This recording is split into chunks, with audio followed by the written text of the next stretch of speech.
আসসালামু আলাইকুম। এখানে একটা জিনিস ভালো লাগছে সবচেয়ে বেশি।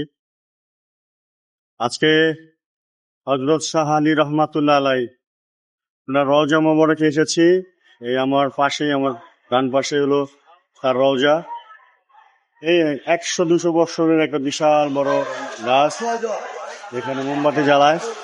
এখানে বেশি ভাল লাগছে, কেউ কিছু খেলে যদি আপনি যে হাত পাতেন সাথে সাথে তার অর্ধেকটা আপনাকে দিয়ে দিবে। যা আমি খাইলাম, আমার খুব মিষ্টি খাইতে ইচ্ছা করতেছিল, অনেকে খাইতেছিল, যে আমি একজনের কাছে যে আমার 3-4 জনে দিয়েছে। এখানে সব পাগল, তারা অরিজিনাল মানুষ।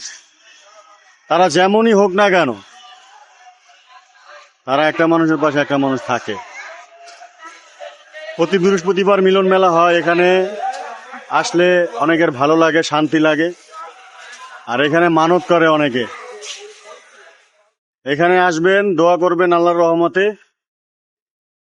আমি আসছি, আল্লাহ যেন আমাকে হেদায়েত করে এবং আমি দোয়া করি তার জন্য, আল্লাহর ওলির জন্য,